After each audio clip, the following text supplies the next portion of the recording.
Hello, everyone, and welcome to the show. Coming up this week, legendary Imagineer Marty Sklar passes away at the age of 83. Comcast's second quarter earnings reveal very good news for their theme parks, and Disney might be facing some potential union issues. We'll tell you more about that. Steve Porter is going to be joining us a little later on from Animal Kingdom, and we're also going to discuss some of the ways you keep the Disney magic alive. All of that coming up next. From the Bob Varley Studio in Orlando, Florida, this is the Diz Unplugged.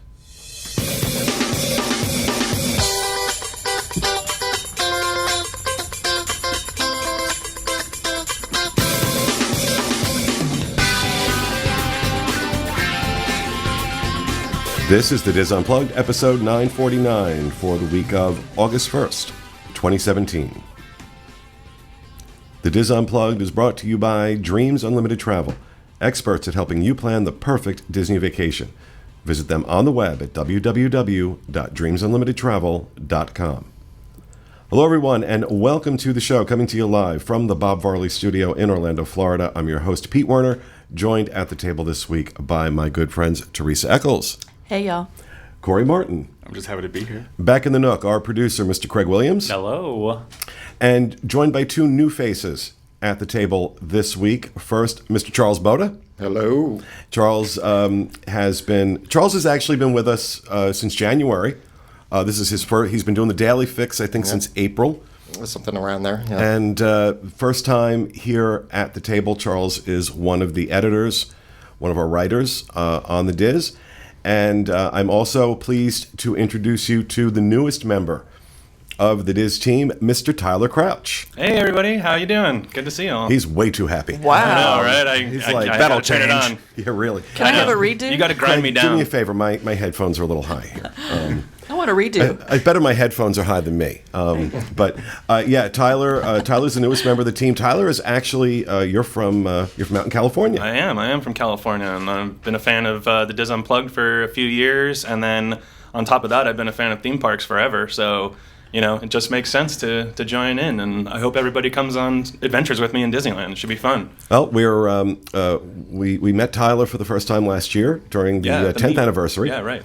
And we've all kind of become friends, and Tyler's been submitting some videos for us from Disneyland, and he did such a great job, I decided to hire him. So he's our new full-time person, another new full-time person now out in California. So he's going to be doing a lot of stuff with the Disneyland team and a lot of videos from the Disneyland park. So really excited about that. And not to steal any thunder from Corey, but I am very happy to be here. So. His little intro was like a little Mouseketeer. Hi. Yeah. He added something new to Tyler. that. Yeah. What can I do? So little change up this week. Obviously, John and Kevin are still on their Alaska cruise. If you're following them on Twitter, lots of cool stuff coming out of that. They're having a good time. I forgot they've got a nice group of people up there with them too. So that's where they are. I'm not sure when they're back. Do you know? No. They're also posting on the Dreams Unlimited Travel Twitter account. I don't know if we've ever mentioned that on the show before, but it's Dreams You Travel, I think. But yeah, it is. Okay, it's Dreams You Travel. So they've been doing that. I'm glad I'm not the only one who looks to Craig for confirmation. It's like I set the damn thing up. You would think I would know it. But Craig keeps track of things. I don't know how he keeps things straight in his head. But yeah, we all always end up looking at Craig like, yes, is that right? That's what it's come to. Yeah. That's what it's come to. And Craig's like, So, all right, couple things in housekeeping. First, want to remind everybody to subscribe to our YouTube channel, youtube.com/DizUnplugged, also youtube.com/WDWinfo, so some of the different videos that we produce for the Diz, and youtube.com/Dreams Unlimited Travel, if you want to keep up with the great Dreams Unlimited Travel podcasts. And this is a perfect segue into our shows for this week, starting with the Dreams Unlimited Travel podcast every Monday, DizUnplugged.com.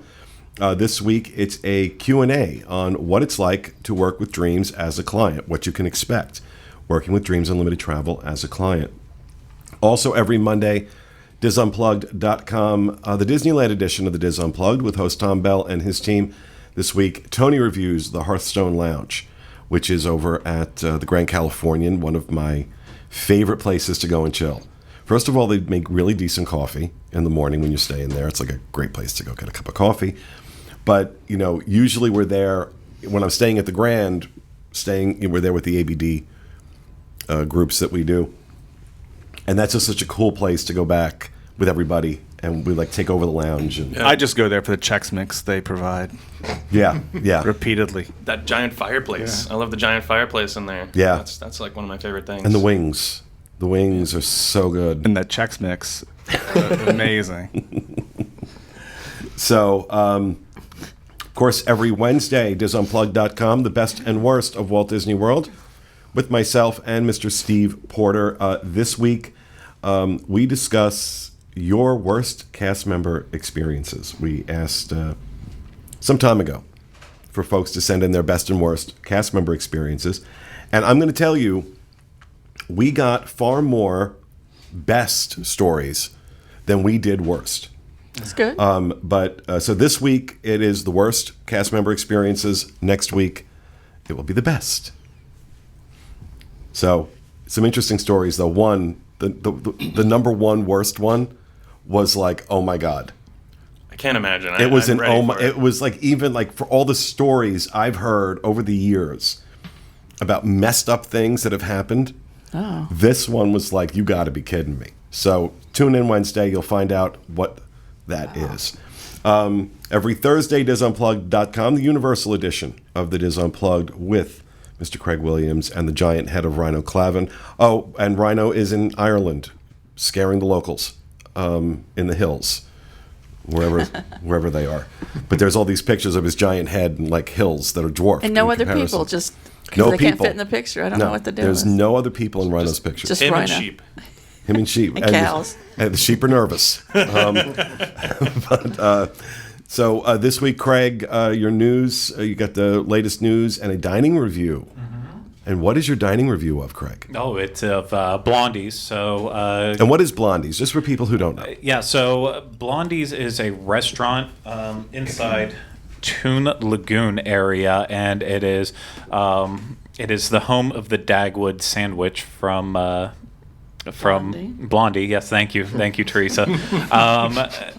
I didn't know if I had to go that far in depth. So a couple weeks back, we tried a new way of doing in-park dining segments for our show, where we actually did the more vlog style that we pre-record and release, and this was one of them. And this might be the most garbage restaurant I've ever eaten at in a theme park. So it's a fun one. Wow. Yeah. The person who served us food, who was potentially going to serve us food alone, he had all these drips, like beads of sweat just getting ready to drip off his face inside all the deli platters that they had set out. And so we just were looking at it like, okay, we got to move one step over and get away from this guy, or we're going to have sweaty food. It was so gross. It was bad. So it's an entertaining one for sure. Yeah. All right, so tune in Thursday for sweaty deli meat. Because new shirt. Yeah, there's that.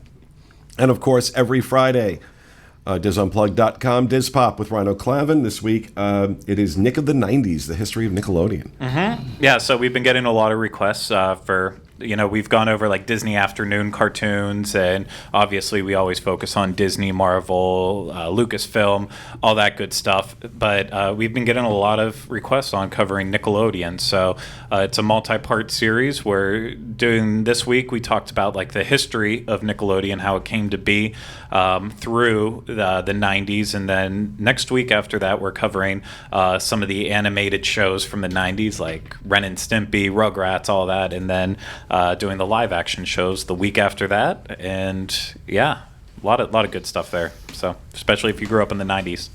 Awesome. So you can check all those shows out, DizUnplugged.com, or by subscribing to our YouTube channels. Get notifications when shows go up, when vlogs go up, all that good stuff. Find links to all that and more on our show notes page, DizUnplugged.com. A couple other things we need to talk about in housekeeping, and I know you have something to talk about, Miss Eccles. I do. On last week's show, I made an offhanded comment about All-Stars, and I need to apologize for that.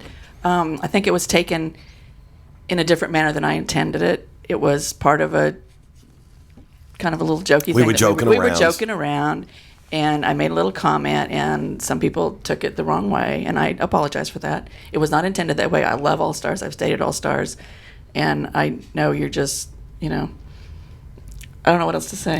It's kind of, that's what it is. Yeah, and I want to apologize as well. Yeah, we got into we just got into a little jokey thing, and certainly our intention was not to offend anyone or hurt anyone's feelings. It really made me feel bad because a lot of the comments I got back weren't people angry, although one was. It was people that were hurt, and that just sends us, especially the crier, No, I'm good. I just, it was weird. I went back and watched it again, and I knew how it was intended. Right. And I'm thinking, well, how could only people I would offend are the people that couldn't afford what we were talking about? And I don't know. I'm not going to go there. But anyway, I'm sorry. She's getting, I'm making her cry for you. It's all good. I'm good. I'm making her cry for you. Okay. So I also want to apologize. We were just, it was banter. It was banter, and it was, we went someplace we shouldn't have, and so I apologize. I apologize as well. Never, ever my intention, any of our intentions, obviously, to hurt anyone's feelings. Mm-hmm. And so if for those that were hurt by those comments, I do want to extend my sincerest apologies, as Teresa is as well, that we will be more careful in the future. What are you laughing at? Someone's wondered if you apologized for your comment yet from D23. I believe it was the bag of... Bag of dicks? No, I will not apologize for bag of dicks. Right back. Because you know what? The security at the convention center was, in fact, a bag of dicks. They were so nasty and so rude. And there was one interaction in particular that, I'm not going to go into the details of it, but it was so absolutely unnecessary. This guy was just being a jerk.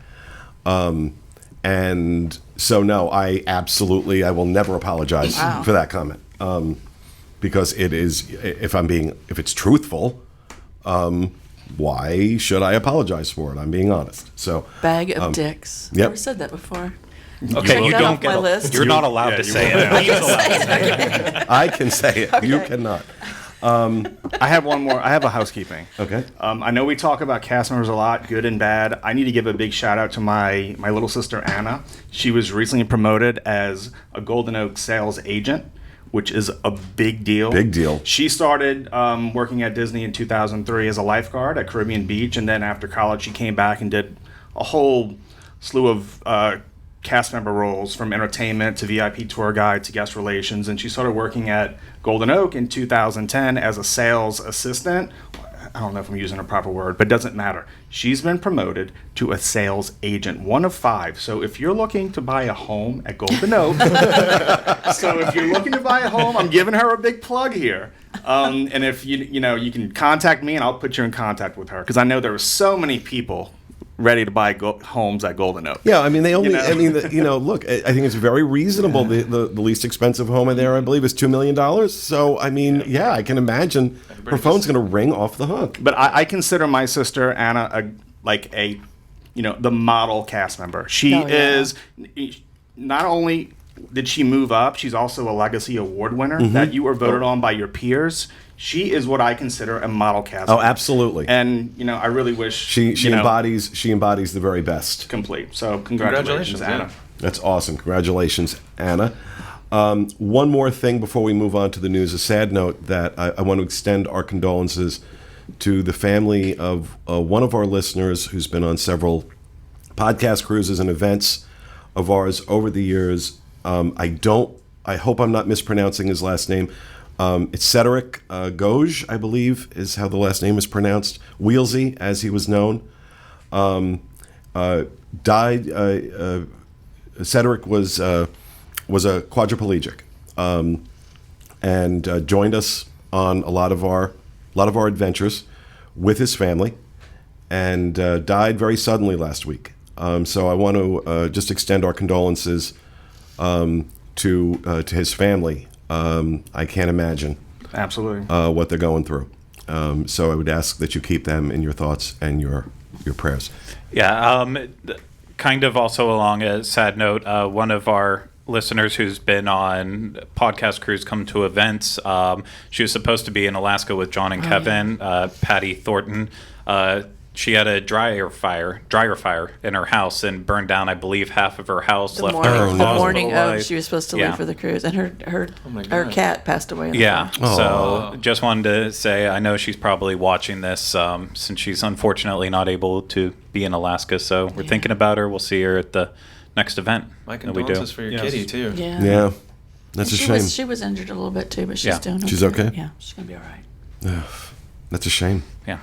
So, well, on moving into the news, obviously our first news story this week is a sad note for all Disney fans. Legendary Disney Imagineer Marty Sklar passed away last week at his Hollywood Hills home at the age of 83. Marty had worked very closely with Walt Disney in his 54-year illustrious career and was instrumental in creating, enhancing, and expanding Disney's creative vision. He was named a Disney legend back in 2001 and is most recognized for his work in bringing Disney theme parks to life. He had wonderful stories. We had the privilege of spending some time with Marty a couple times, actually. A couple times, yeah. Over the last few years. And one of the things that I've noticed this with any of the Imagineers that I've met, whether it was Marty Sklar, Tony Baxter, Kevin Kidney and Jody Daly, Bob Gurr, all very different personalities, but they all share one thing in common, just this humility. Oh, yeah. This absolute humble approach to their work. They don't think who they are. It really, and Marty, more than anything, I mean, I remember when we had him. It was at Shula's. I think that was our first dinner at Shula's, and I remember not even concentrating on my steak that I normally do, just listening to his stories, because that was the first time I've ever met somebody that can tell stories about Walt from being in the room. Right, it first was time. just, I get the goosebumps thinking about it. Just those stories, and that was the first time we met him, and that he was so easy to talk to. Of course, for a group of Disney fans, we're sitting in the presence of greatness with Marty Sklar. We were all on edge, and he just had this way of making you feel so comfortable. Never just really, a true Disney legend. And he, one of the things that he was very passionate about.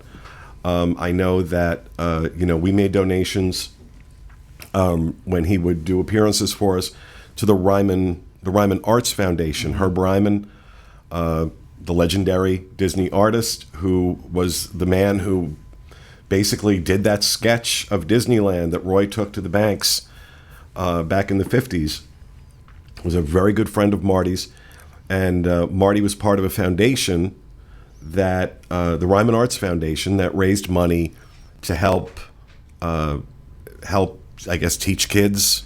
Well, Charles, you know more about it than I do. You went and you. Yeah. It's really interesting, and I could have used something like this when I was growing up. But what happened is when Herb Ryman passed away in '89, 6 people got together and they formed the Ryman Art Foundation, or Ryman Art, and I think it was the Sklar couple, the Price couple, Ryman's sister, and Walt Disney's daughter, who got together and they formed it. And what it generally does is it takes kids with an artistic talent and it gives them classical education in addition to the regular schooling. But one of the really cool things about it is 80% of the students that they have are from underprivileged houses or underprivileged schools with high dropout rates. So generally, it's art classes going to the students who could use them the most and who wouldn't have that opportunity.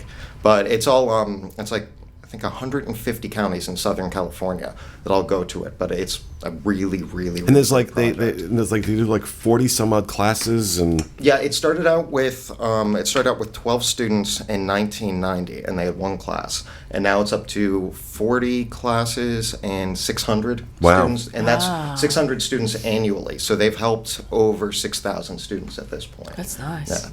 Oh, and one fun fact I learned while I was looking at that was Herb Ryman's sister was actually the first female Hollywood executive and pretty famous in her own right. Ryman did a bunch of stuff not related to Disney, like posters for Ringling Brothers and stuff. So he had a really successful art career, and the foundation in his honor kind of honors that. But Marty Sklar was a huge part, huge influence for a lot of these students when they were coming in.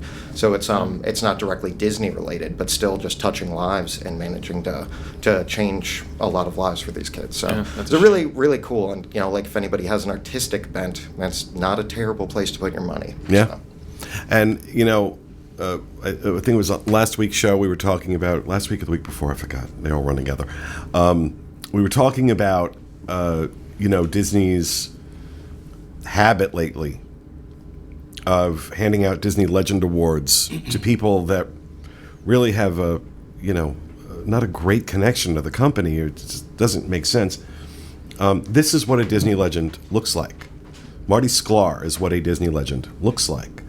Now, they're not all Marty, but there's a lot of Martys in the offing right now in the company, working currently. A lot of people that have done great work in the company that deserve that recognition. I know Disney does give them Legend Awards, but they throw in the Oprah Winfreys and the Whoopi Goldbergs because that looks better on a press release. Right. I mean, Marty though was just in a complete different level too, in that because he helped.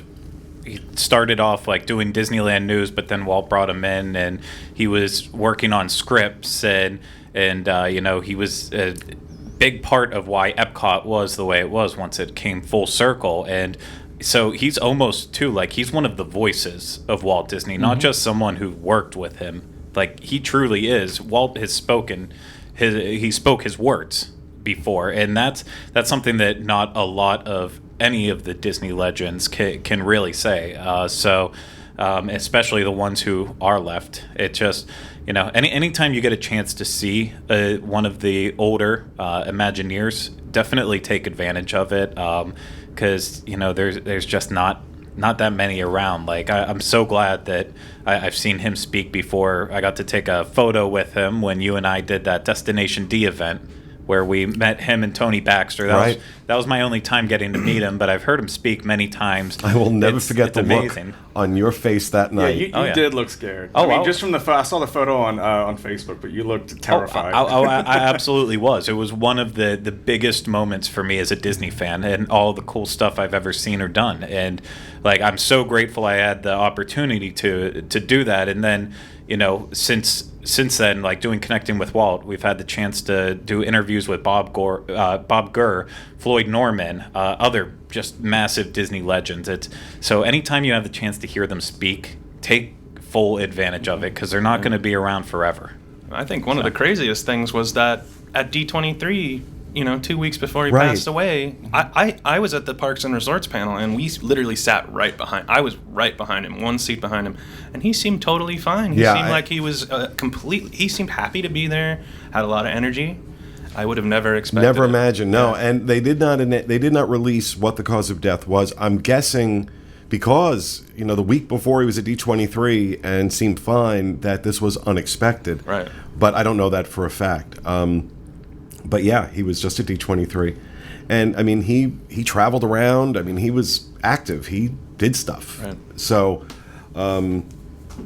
it's again 83 years old. Lived a long, prosperous life, but still very sad for those of us who, continue to appreciate his work. And, that's the benefit of a life lived like that. He's got a legacy that's going to live on well past him, in the parks and in the things that he worked on with Disney. So, very sad, but yeah. So, all right, let's move on to our next story, less sad. Comcast held their second quarter earnings call last week, and was nothing but good news, especially for the theme parks, with revenue at the parks up 15.6% for the quarter, thanks to the continued success of the Wizarding World of Harry Potter and Universal Studios Hollywood, as well as the opening of Volcano Bay at Universal Orlando and the Minion Park in Universal Studios Japan. Theme porks. Okay. Well, Tastes good. Theme pork. well, I think theme pork. I would have need a called fast pass for when I that was heavier. I would have referred to myself as a theme pork. But theme parks saw higher attendance and per capita spending, and there was a favorable comparison due to the timing of spring break and Easter, which both had occurred in the first quarter of 2016. So overall, revenue up 17%, and they're posting higher attendance numbers. So it's an interesting dichotomy to what we're seeing at Disney World, posting lower attendance numbers but higher earnings because they're jacking the prices up. I think one of the things, too, is not only jacking the prices up, but also Disney likes to focus a lot more on the special events than Universal Studios likes to. Mm-hmm. You know, and I think that really brings in a lot more revenue, too, even without, you know, as many people coming through the turnstiles, you know. Now, you're obviously a big Universal fan. Yeah, and spent a lot of time at Universal Hollywood. Right. What kind of impact has Wizarding World had on that park from your perspective? At first, it didn't seem like it was having that much of an impact when it first opened, and I didn't know, you know, whether you could chalk that up to it was kind of an old land that has been in a couple different places for a few years already, or what. But now it's really taken off. It's super crowded over there all the time. Their attendance is up constantly. I know for a fact that their attendance is up. Basically even higher than they expect it to be every day almost. And they've sold more wands. There was a period there where they sold more wands than any other Harry Potter land did. Really? Yeah. They're doing really well. From my perspective, they're doing very well, and they're going to keep on going. And especially because I think they just announced that the Olympics are coming in 2028 to Los Angeles. That's gonna be NBC crazy. is gonna. I would not be surprised. I would not be surprised if we see a second theme park over there. Really? Well, I mean, they got time. Yeah. Do they have land? Yes, they do. They do. They do. Okay. Yeah. I buy 2 wands for every theme pork I eat. I use it like chopsticks, and it looks great. Oh, you don't do the skewer maneuver? No, You I don't do like the that. barbecue? No. Took you a long time to come up with that, didn't it? he You were was- sitting there thinking There was about smoke. There was smoke coming out of his ears after I said theme pork. No, somebody has to fill in for John. Gotta get You're that a joke. sad replacement for Mr. I Major. sure am. You know, the Wizarding World gets a lot of credit for the attendance increase, but are we sure it's not Race Through New York with Jimmy Fallon that is really giving Universal the boost here? Greg, maybe? I've gone on record saying it's a terrible attraction. You So and I don't. every other living being on the planet. I don't think there has been, and I don't want to turn this into a Universal show, but I don't remember the last time a new attraction got so many bad reviews. I mean, and they weren't just bad; they were visceral. The ones I read, visceral. It's because it's not a good attraction. There's nothing groundbreaking about it besides the how the queue works. And I will say, the queue is the best queue experience at any attraction anywhere because it's essentially not a queue. It's a giant waiting room that's completely air conditioning with entertainment, games, and charging outlets on seats. I mean, what more does a theme park fan want Yeah, besides theme pork? but then you have to pay for it by being subjected to another motion simulator. You can just walk out the door. A You don't have to. bad motion simulator at that, from what I understand. I won't go on it because I hate those motion. I think it feels fine. Like for a motion simulator, I think it's a decent motion simulator. But again, it's a motion simulator. So nobody and I cares. think, don't you think they need to get, again, I don't want to go too much further on this, Right. but don't you think they need to get away from motion sims? It's like, I think it's they like do. everything that comes out is a motion sim. I think they do, and I think they know they need to, because every time they come out with a guest survey, it always asks, do you think there's too many screens in the park? So if they're asking that question, So they're reading the boards. yeah, if they're asking that question, they know there's an issue. I mean, it's just about, they have to look at a spreadsheet and see how much money they think they're going to make. Either way, is it going to make sense for us to make these animatronics and spend millions of dollars and then have to do millions of dollars of upkeep? Will that bring in money like we want it to, or should we just do another simulator ride? It's, as much as people don't want to see more simulator rides, it still brings in tourists. Yeah. So it's hard for them to turn that down sometimes. Yeah, true. All right, next news story. This one, these always scare me, and I'll explain why in a second. But according to the Orlando Sentinel, along with a press conference that was held last week by the Service Trades Council Union, which is representative of several of the unions at Disney World, they have made clear that they are asking Disney for some concessions in the upcoming negotiations. They want an acceleration toward a living wage for all workers. The union is claiming that 8,000 of its members are making $10 an hour now, and those positions will not rise to $15 per hour until 2028 under the current gosh. deal. They want cost of living raises for veteran employees who were hired as far back as the 1970s. According to the union, some longer-term employees have not been getting the same pay raises as some of the newer ones have. They want simplified schedules for pay increases for all employee classifications. Talks begin on August 28th and could last to October 24th. If both sides do not reach an agreement by then, they will move on to issues. They're going to start with the wage issue. So this is this union is ultimately representing 38,000 cast members in this, and just the way that they're, first of all, they're taking a much different approach to their negotiation. This is the first time I can think that I can remember. It may not, I could be wrong, but this is the first time I can remember that a press conference like this was held in advance of negotiations starting. So I think they are looking to take a different tact with how they go into these negotiations. But every time I hear stuff like this, I panic because I'm afraid they're going to go out and strike. And I don't fear that from the standpoint of Disney or business or anything like that. I will not cross a picket line. My father was a Teamster. My grandfather was a Teamster. My brother, my uncles have been in the union. We come from a union family, and that was just kind of beaten into my head as a kid. You don't cross a picket line. I worked for UPS when they went out on strike, and fortunately, had a boss. I was in management. I had a boss who understood that my father would kill me if I crossed a picket line. So I was allowed to take a couple weeks off. But I won't cross a picket line if there's one at Disney. I won't do it. And so I'm really hoping, for personal reasons. But I don't think,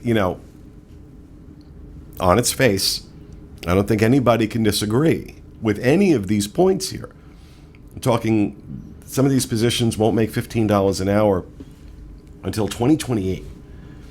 You're talking about people that have been working at the park for years and years and years that are not getting the same kind of raises as newer employees. So, I mean, Disney's, going to have their answer to this.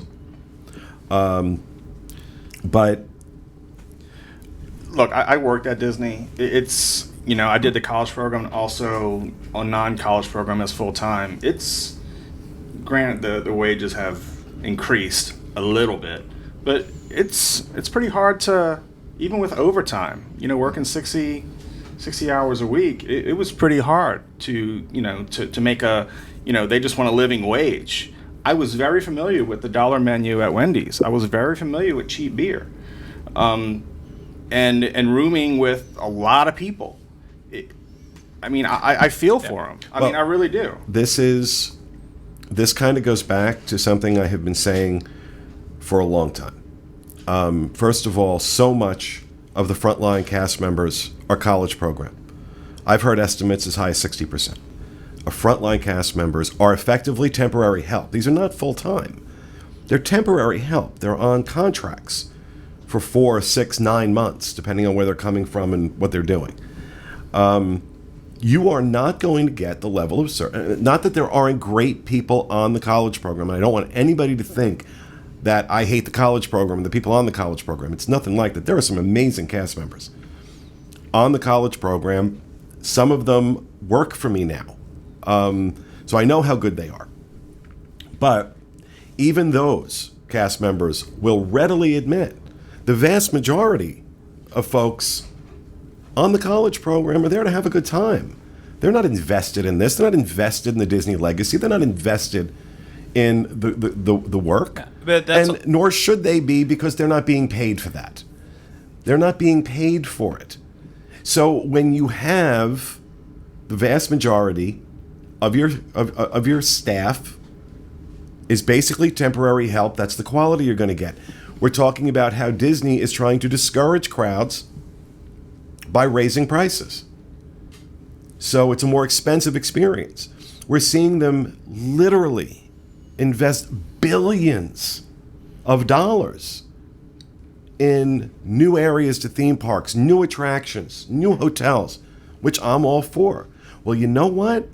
A little piece of that pie, of those billions of dollars, is going to need to go into this, to these guys. Cut back on the college program. Expand the number of full-time workers you are hiring. Pay them more. And if you want to see what the difference in service will look like, take a drive up I-4 and go to Universal. Because Universal doesn't utilize a lot of temporary help. They have some, but it's not 60% of their workforce. And arguments can be made that those cast members should probably be paid more as well. But they are full-time. They are invested. They are trained. And as a result, I see it every time. I go to Universal and I go to Disney. I can see it. I go out to Disneyland. Not a massive college program out there. Again, not 60% of the frontline cast members. Small difference. Percentage, yeah. See the difference. Yeah. You can tell the difference in the quality of service. If you're going to charge more, if you're going to charge the prices you're charging, and I'll defend you on that, then you have to invest some of that money back in this. So I really hope the SCTU puts the screws to them, gets some of these concessions. Well, it doesn't just affect the 30,000 plus cast members either. The last time that the wage increase happened, the $10 by 2016, I think back in 2010 was when the negotiations happened. The last time that happened, all of the other service industries around had to follow suit and match Disney. So, like, you're talking about well over 30,000 people in the Orlando area who are working for Disney. Then you're talking about thousands of people who are not working for Disney. Disney sets the precedent. Disney sets the stage. So if they treat their workers in a way that can give them a living wage, other people will treat their workers in a way that will give them a living wage. So it affects a lot of lives just based on this. Absolutely. Absolutely. It is a ripple effect. Disney has a huge effect on how the whole of Central Florida pays its employees, not just in the theme park. So your point's well taken. So going to be very interesting to see what happens with this. I don't think we're staring at the potential of a strike right now, but the holidays are coming, folks. And if the winter is coming. Winter is coming. I love that he's in a Game of Thrones now. But I'll be interested to see. You know, that is a tactic unions will use. That the holidays are coming. Big money for Disney. Big crowds. Horrible time for a strike. Horrible time for a strike. More importantly, horrible time for a strike for their cast members. So let's see what happens. You know, you look at the dates here. October 24th, you know, is the window for wage negotiations. If things don't go well, it's not outside the realm of possibility. Not predicting it, but certainly not outside the realm of possibility. I know that over at Disneyland there were some cast members upset during D23, and they were out there picketing kind of by Disneyland. They were kind of getting upset at people who were going to D23, getting upset at Why? people going to Disneyland because they weren't being paid. They felt they weren't being paid enough. But they weren't on It strike. wasn't- They were just weren't- demonstrating. They were demonstrating. Yeah. They weren't on Okay, strike. don't tell me I crossed a picket line. No, I you, didn't know it. no. Repeatedly. They were demonstrating. They were demonstrating. You know, so it's just, all I'm saying is this isn't the first time that we've heard. You know, it's like this happens a lot, and it's unfortunate. I don't know. Well, let's see what happens. Yeah. So, all right, that is going to do it for the news. Before we move on to rapid fire, it surprises him every week. Surprises him every week. Before we move on to rapid fire, I have to speak slowly while my producer initiates a Skype call with another member of my team who is currently over in Animal Kingdom. And there he is, Mr. Steve Porter. Can you hear me? I can hear you. How are you? Can you hear me? Hey, guys. Hey, Steve. Yeah. Oh, Steve's dark. So where are you, Steve? I am in Pandora at Disney's Animal Kingdom, and it is extremely crowded today. Define extremely crowded for me, Steve. I'm looking at 155 minutes for Flight of Passage, and it was up as high as 180. And River Journey was as high as 110. Now it's gone down to about 90. But this is not just in Pandora. Throughout the parks, Everest was at 50. Dinosaur was at 45. The Safari was at 60 minutes. So we're looking at about an hour for all these attractions today. Now, you know, we're hearing, anecdotally, we're hearing reports that, Epcot and some of the other parks not nearly as crowded this summer as they normally would be. Some of that is because, all these announcements about what's coming and with Star Wars Land and other things, people are saying we're going to hold off and wait. But how much of it do you think is people being drawn over to Animal Kingdom? Yeah, I mean, I think that's a good portion. I actually had some of the listeners, I met some listeners earlier that actually said that exact same thing. They said we were in a couple of the other parks and they noticed that the crowds were lower, but when they came here, they were kind of blown away by what the crowds looked like today. So I think that might be exactly it. So Pandora is ultimately having its intended effect. It needed to boost attendance in that park, and it certainly is. Yeah, certainly. I mean, just to give you an idea of what 110 minutes looks like for River Journey, when I walked in this morning, the guests were lined up to the welcome sign for Pandora across the bridge. Wow. Oh, hell no. So, yeah. So, yeah, standing out in the sun. There was no formal line, so it was just kind of madness of people like all bunched together. It was.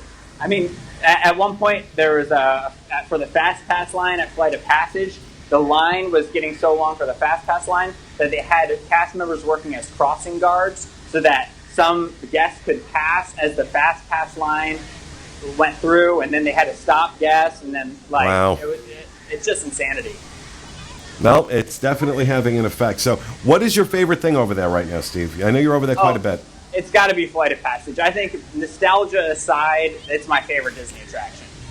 The 4D effect, the misting, the air, it's the most well-done simulator attraction I've ever been on, hands down. That's what I'm hearing from everyone. Yeah. The same thing. It's one of those attractions where I don't care if you've never seen Pandora or Avatar the movie, excuse me.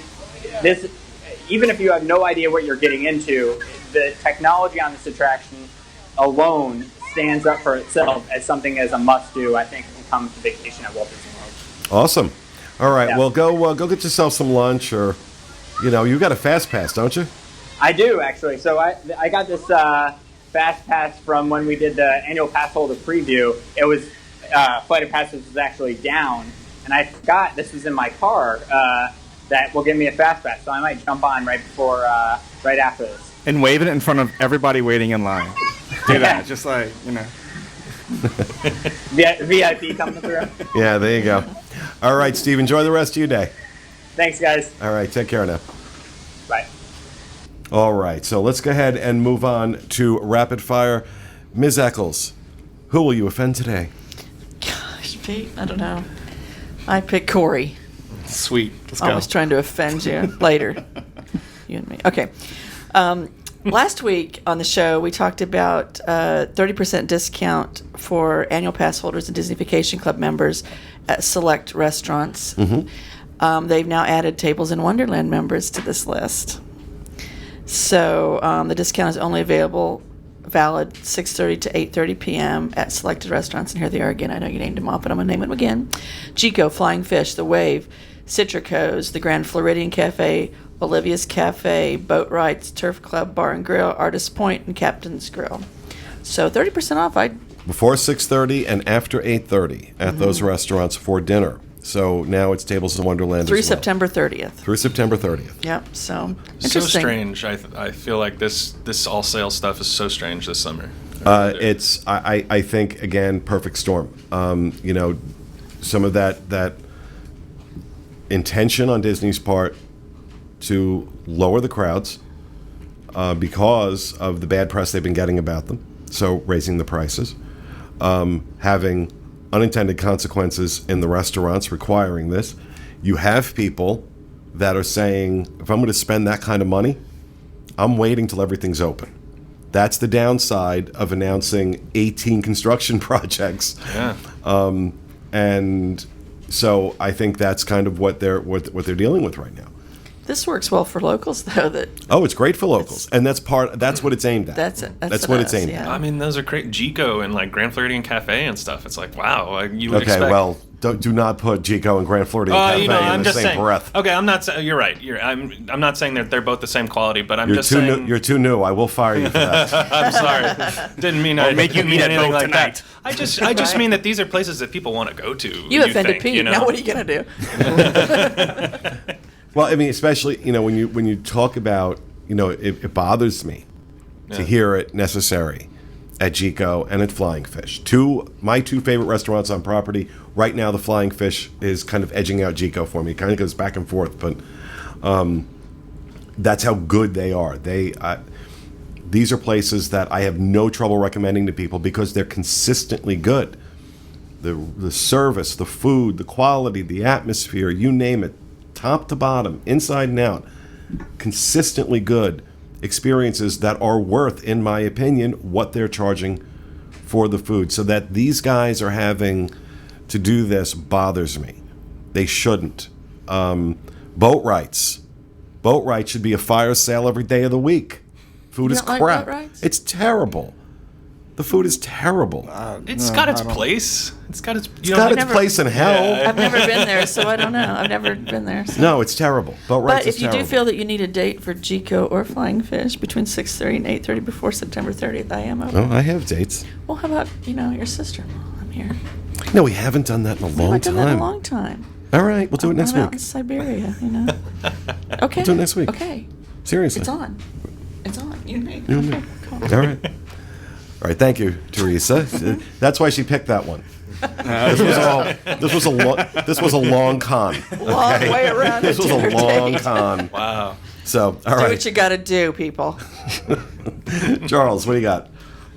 Actually, Steve just reminded me I still have my Fast Pass from that same annual pass holder preview.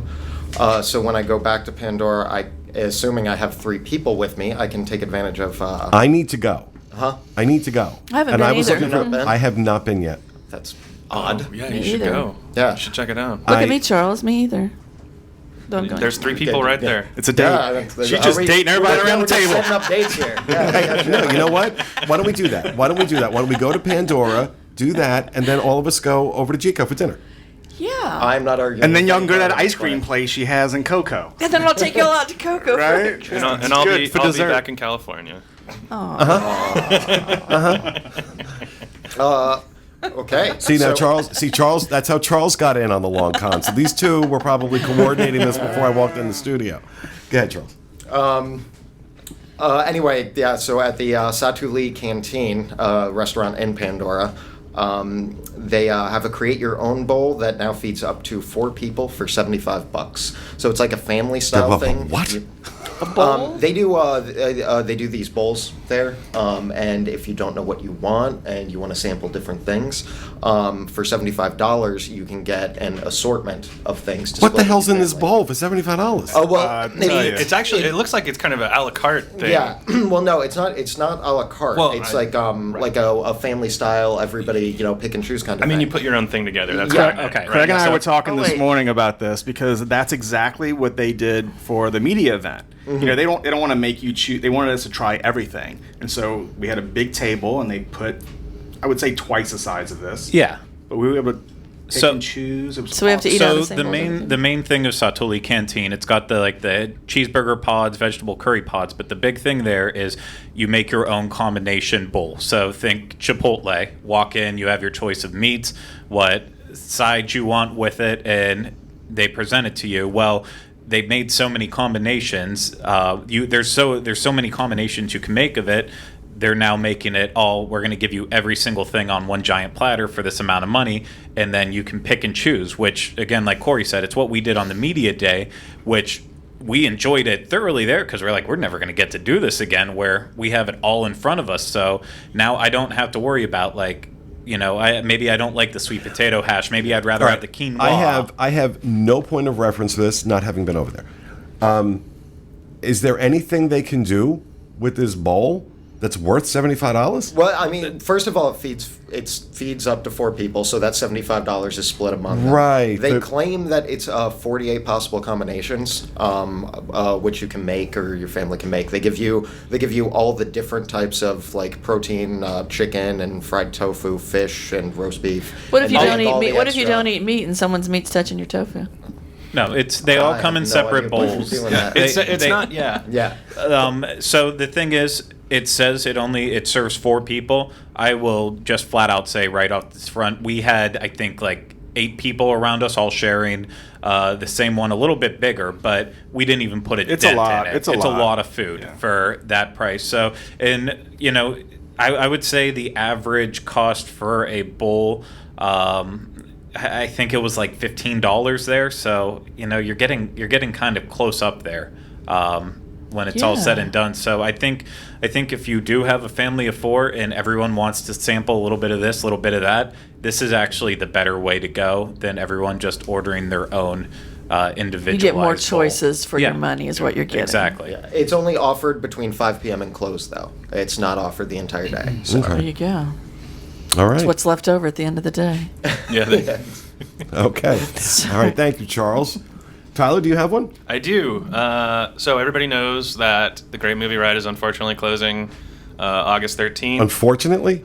Yes, unfortunately. Oh, no. Really? No. God, I should have Those- vetted you better. I It's so love sad. because it's Because one what? of those rides that I came to Disney World and rode with my dad a bunch of times over and over again. I get it. It's old and it needs to go. I get it. See, I have great memories there, too, and I enjoyed it. I enjoyed Yeah. it back in the day, but the lack of anything being done to it Yes. destroyed it for me. It needed to be updated, because I still think that the whole scene where oh, now you have a mobster or now you have a cowboy and then they switch back and everything, I still think that's one of the coolest things that has See, ever and been I in a think theme it's park ride. cheesy. I think they really... Cause It is cheesy. You're That's right. what makes but it cool, though. No.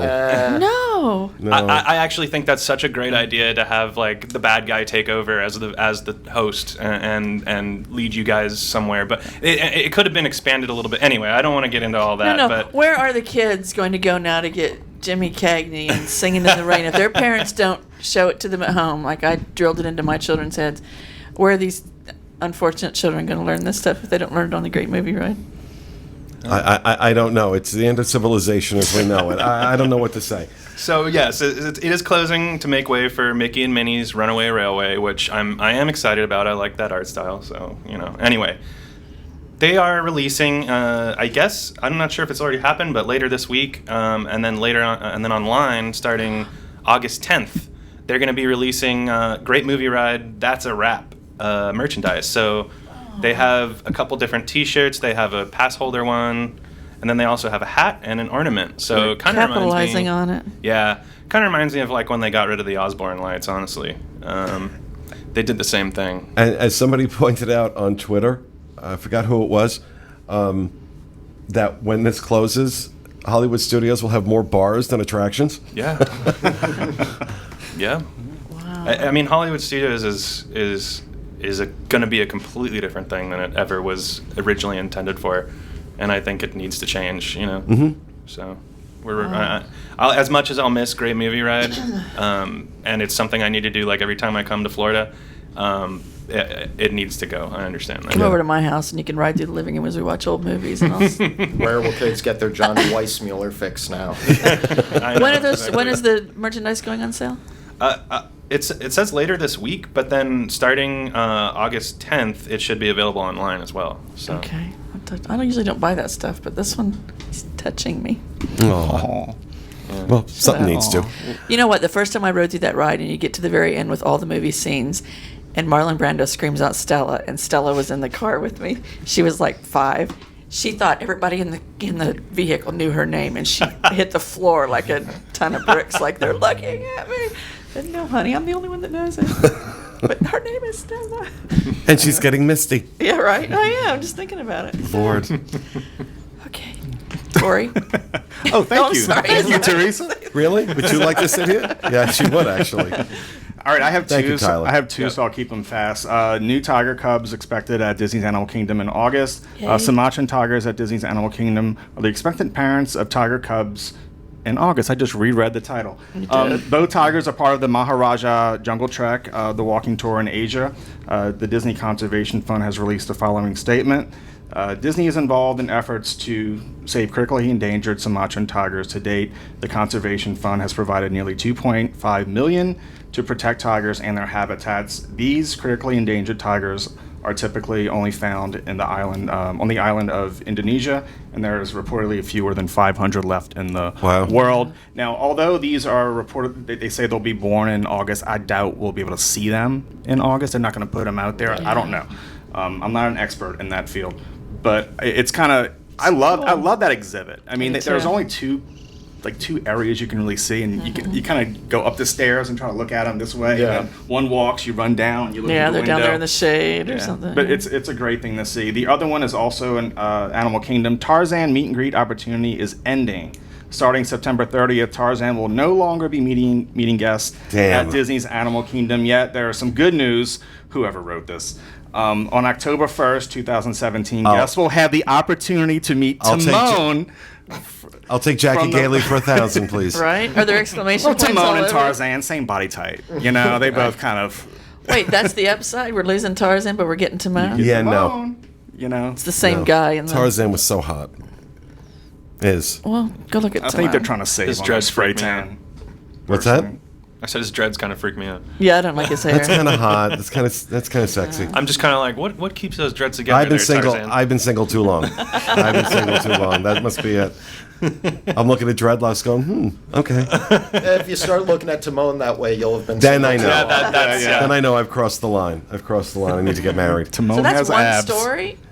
That was one The story. Timon and the Tarzan? That's why I combined them into two different rapid fires, both in Animal Kingdom.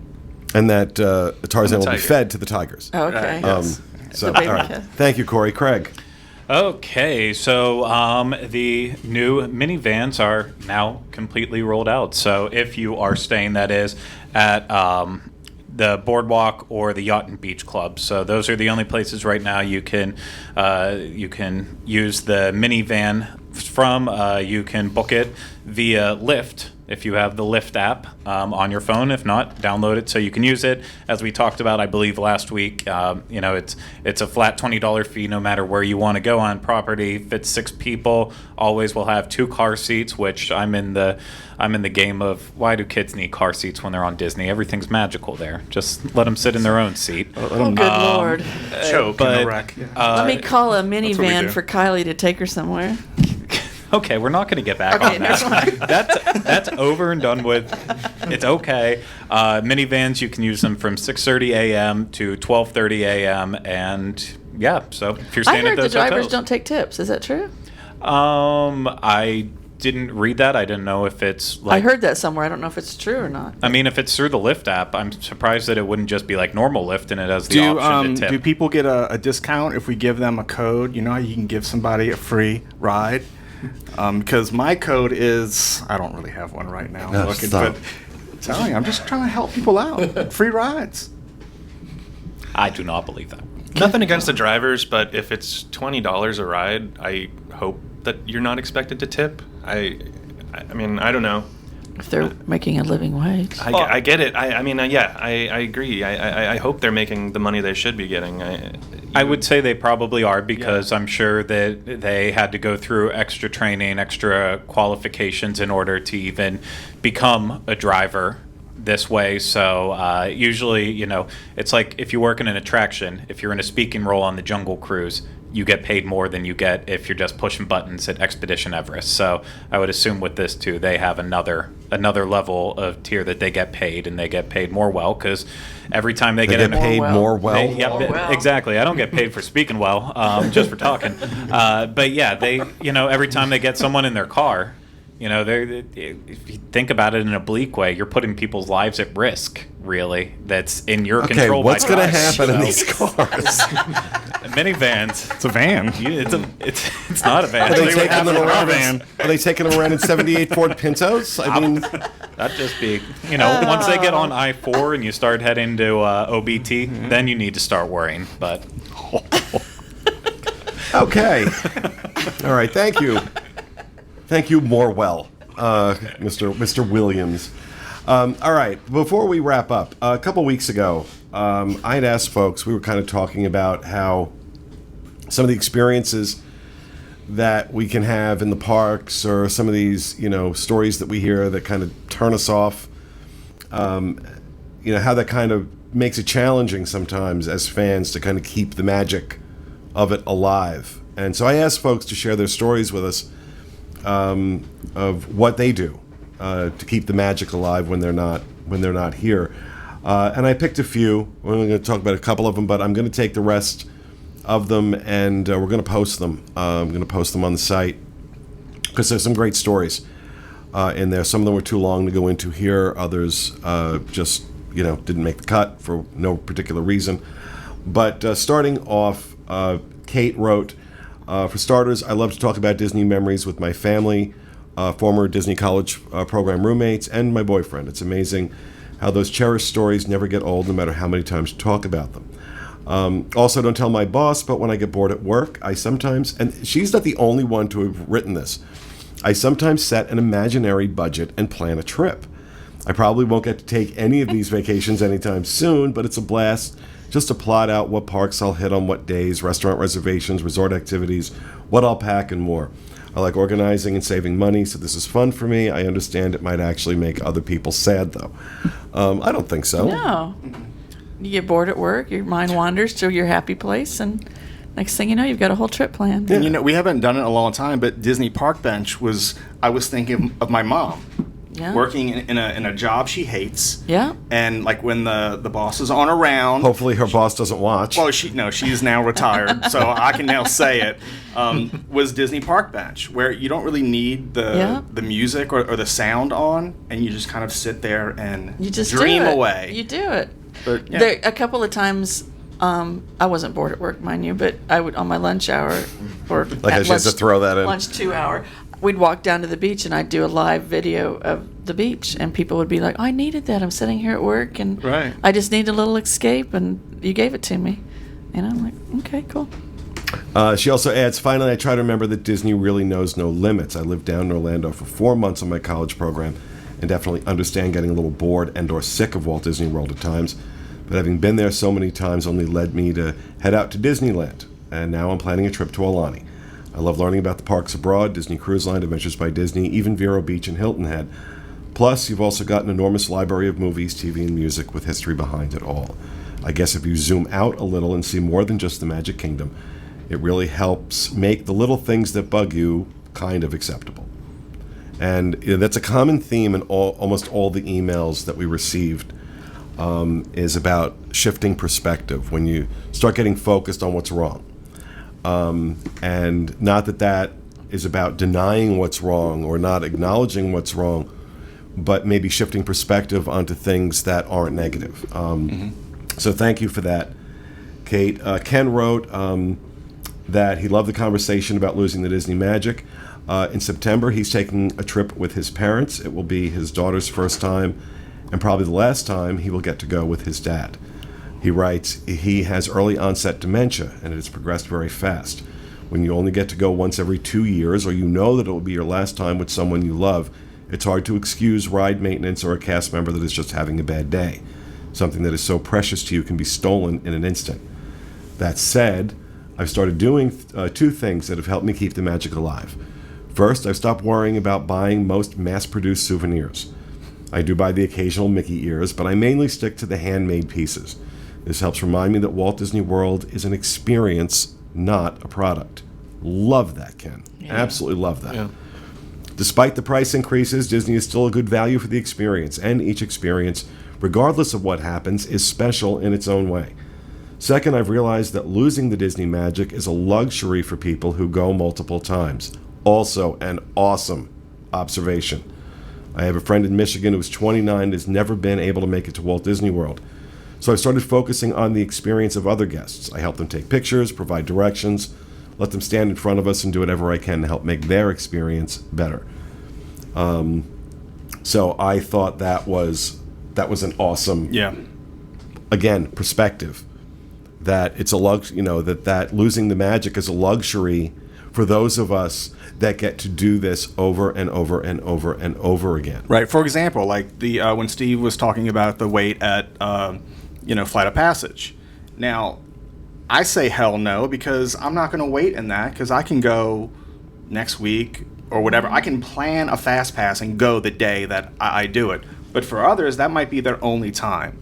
But that kind of it's just, you kind of lose that. Like, oh, nope, I'll do it next week or a couple weeks. But you try to keep that in my head. It's not everybody can relate. Yeah, and one of the good things is like regaining that experience through helping others enjoy their time, newcomers. I remember when I was over on Disneyland, it would bother me if somebody would bring up critiques about Disneyland because they were a local. Like, I don't want your negativity. I don't have enough time for this to get old for me. But a lot of people came up and they're like, this is your first time here? And they showed me why they loved it. And I noticed they were having a better time because it was my first time, so. Disneyland's a vacation for us. Disney World is an everyday occurrence, so. Well, I try and at least once or twice a year, spend a week on property and kind of treat it like a vacation, so that I'm not completely out of touch with that. But it is hard because we do live here, and so getting ready to go out to Disneyland again in a few weeks. And, I've got that excitement. But I really love that perspective of it, that losing that magic is actually the luxury of people who have been so many times. And then you start maybe, again, shifting perspective into one of gratitude that you get to do this. And think about the people that don't. Think about the people that can't.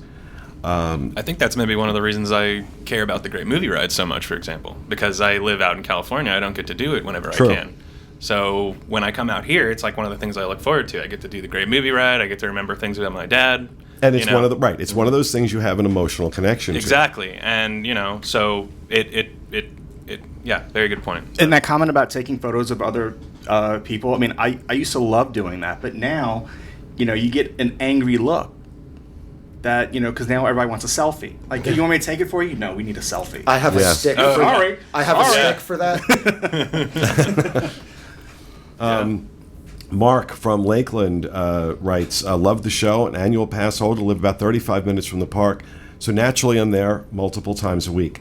I think the thing for me that keeps the magic alive are the other patrons around me.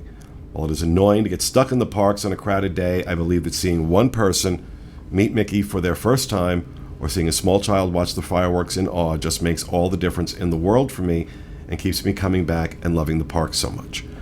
Again, kind of shifting perspective, that idea that it's all about me. It's all about me, and it's my experience, and nobody else in the world matters.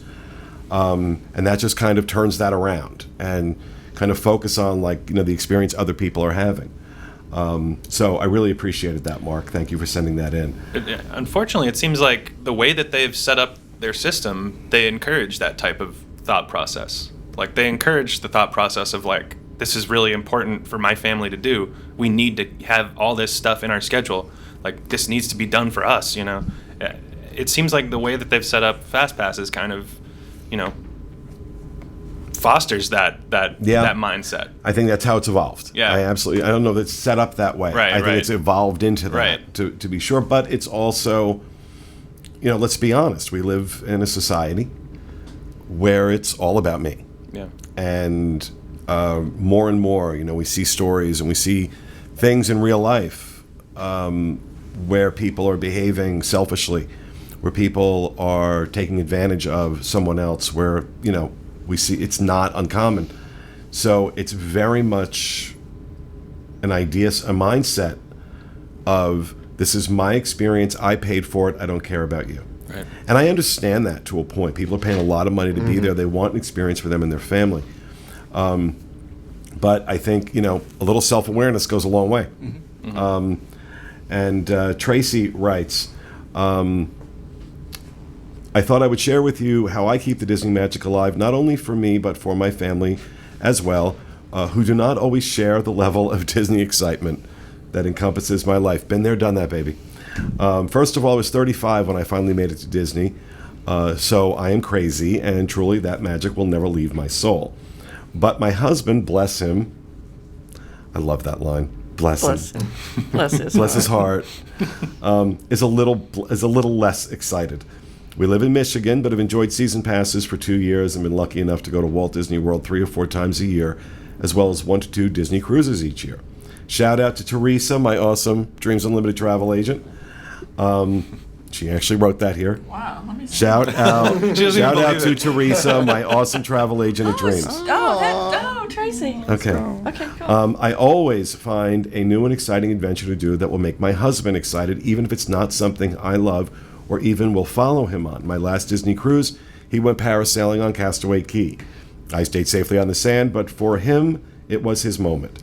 For a 40-something whose wife drags him to Walt Disney World and Disney Cruise Line multiple times a year, this was his moment.